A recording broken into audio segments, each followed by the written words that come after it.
Continuăm despre instanțele psihice ale personalității, sub o altă formă. În zona aceasta se află partea de inconștient, deci inconștientul,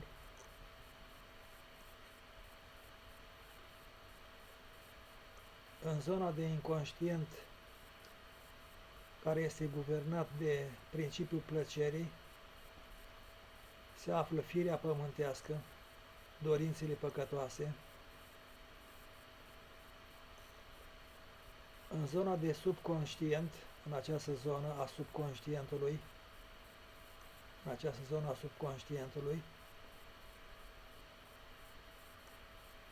se află cenzura, prima cenzură, între inconștient și zona de conștient. Deci, împreună, inconștientul cu zona de subconștient reprezintă sinele, instanța psihică a personalității, respectiv sinele. În zona aceasta se află partea de conștient, zona de conștient,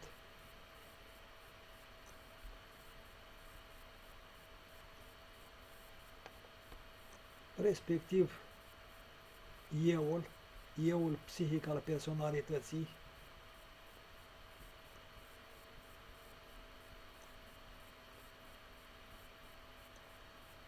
în conștiința de sine se află voința și rațiunea, cu stimulii care vin din sistemul lumii, din exterior. În zona de conștiință de sine, mai sus, tot în zona de conștient, în zona asta de conștient, se află supra-euul,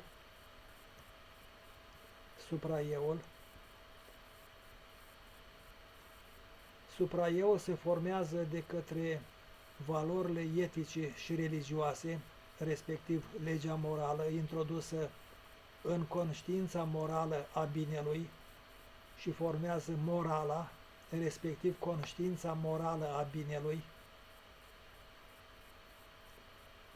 Mai sus se află zona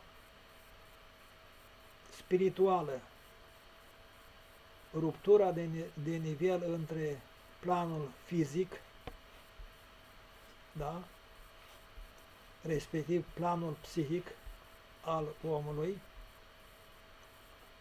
și partea spirituală, ruptura de nivel între partea fizică și partea metafizică.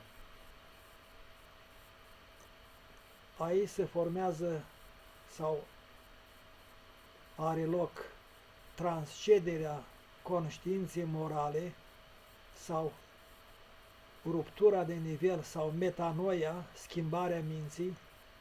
Deci este vorba despre transconștiința de natură spirituală, unde intervine revelația, mântuirea, respectiv credința.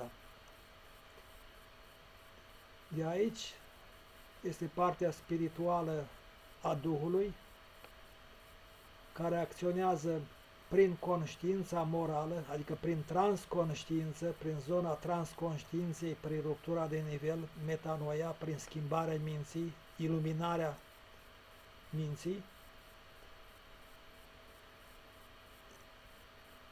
Și dacă este guvernat de principiul realității existențiale a lui Dumnezeu, conștiința morală, prin euul meu psihic, va produce roada Duhului, dragostea. Firea pământească se va lupta de jos în sus împotriva Duhului, deci firea pământească se luptă de jos în sus împotriva Duhului, prin conștiința de sine, unde intervine rațiunea și voința, și de sus în jos, din conștiința morală.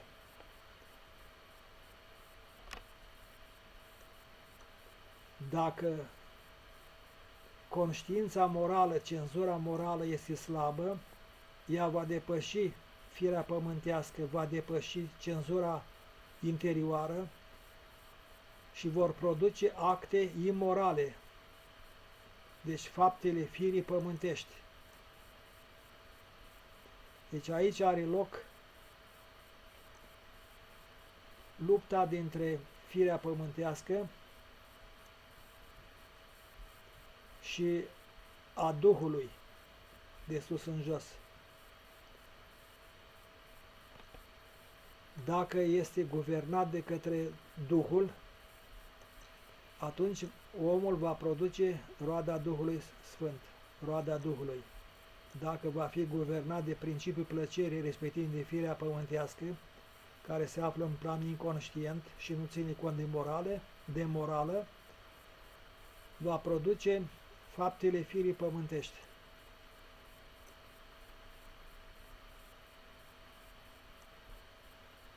Cam atât pe scurt despre conștiința morală și transconștiința de natură spirituală.